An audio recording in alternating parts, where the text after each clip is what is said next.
there's one book that you would recommend to every नौजवान जो यहाँ बैठे हुए हैं, वो कौन सी किताब है? बिल्कुल महाभारत ही है, क्योंकि महाभारत में सब कुछ है. और आप अगर महाभारत पढ़ेंगे, in fact one time it used to be said about the Mahabharata that what is not here is not worth knowing and what is everywhere in the world is here. Of course that's too simplistic a claim. Today the world is much more complex, but there is so much there.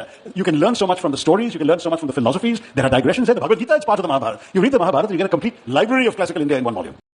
കേട്ടല്ലോ, കേരളത്തിലെ so called Hindu വിരുദ്ധ മതേതരർ കേൾക്കേണ്ടതാണ്. അതായത് ഭാരതത്തിലെ മാത്രമല്ല ലോകത്തിലെ തന്നെ യുവത്വത്തിന് ഏത് പുസ്തകമാണ് ലോകം മുഴുവനും അറിയപ്പെടുന്ന എഴുത്തുകാരനായിട്ടുള്ള വിശ്വപൌരനായിട്ടുള്ള ഡോക്ടർ ശശി തരൂർ നിർദ്ദേശിക്കുക എന്നുള്ള ചോദ്യത്തിന് അദ്ദേഹത്തിന്റെ ഉത്തരം മഹാഭാരതം എന്നാണ്. കാരണം ലോകത്തിലുള്ളതെല്ലാം മഹാഭാരതത്തിലുണ്ട്. മഹാഭാരതത്തിൽ ഇല്ലാത്തതൊന്നും ലോകത്തിൽ ഇന്നുവരെ നടന്നിട്ടുമില്ല. ഇതാണ് അദ്ദേഹത്തിന്റെ ഉത്തരം. ലോകത്തിലെ എല്ലാ പുസ്തകങ്ങളും വായിക്കുന്നതിലും അധികം അളവ് മഹാഭാരതം എന്നുള്ള ഒറ്റ പുസ്തകത്തിലുണ്ട്. ഭാരതീയ ഇതിഹാസങ്ങളിൽ ഒന്നായിട്ടുള്ള മഹാഭാരതം ഒരു വായനശാല തന്നെയാണ് എന്നാണ് ലോകം മുഴുവനും അറിയപ്പെടുന്ന ഡോക്ടർ ശശി തരൂർ അഭിപ്രായപ്പെടുന്നത്.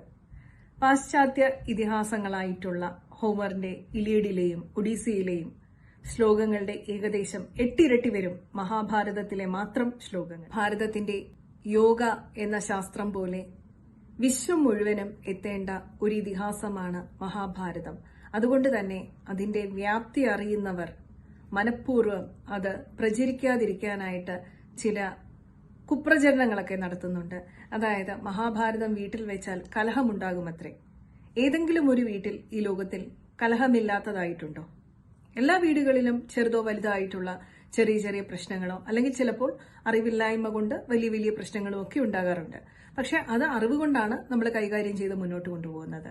അത് ഒരു പുസ്തകം വെച്ചതുകൊണ്ടോ വെക്കാതിരുന്നതുകൊണ്ടോ ഒന്നും മാറുന്ന ഒരു കാര്യമല്ല. അതുകൊണ്ട് തന്നെ ഇത്തരത്തിലുള്ള കുപ്രചരണങ്ങളുടെ ദുരുദ്ദേശം മനസ്സിലാക്കിക്കൊണ്ട് ഹിന്ദുക്കൾ തന്നെ മുൻകൈയെടുത്ത് മഹാഭാരതം എല്ലാ വീടുകളിലും പഠിപ്പിക്കാനുള്ള ശ്രമങ്ങൾ തുടങ്ങണം. ഇന്നത്തെ ശാസ്ത്ര ലോകത്തിൽ നമ്മൾ മുതിർന്നവർക്കായാലും യുവതലമുറയ്ക്കായാലും മഹാഭാരതം പോലെയുള്ള ഒരു ഇതിഹാസം പഠിപ്പിക്കുമ്പോൾ അതിന്റെ comprehensive scope, reflection of reality, philosophical depth, അതുപോലെ അതിന്റെ സിംബോളിക് റെപ്രസെന്റേഷൻ, രാഷ്ട്രീയ കുടുംബ സാഹചര്യങ്ങള്, മനുഷ്യരുടെ പ്രവണതകള്, സ്വഭാവങ്ങള്, അതുപോലെ തന്നെ ആത്മീയമായിട്ടുള്ള തേടലുകള്, ആഴങ്ങള്, ഡ്യൂട്ടികള്, കടമകള്, ഇങ്ങനെയുള്ള കാര്യങ്ങൾക്കെല്ലാം പ്രാധാന്യം നൽകിക്കൊണ്ട് വേണം അതിനെ അന്ധമായിട്ടുള്ള ഒരു വിശ്വാസത്തിന്റെ ചട്ടക്കൂടിൽ നിർത്താതെ പ്രായോഗികമായിട്ട് പഠിപ്പിച്ചു കൊടുക്കേണ്ടത്.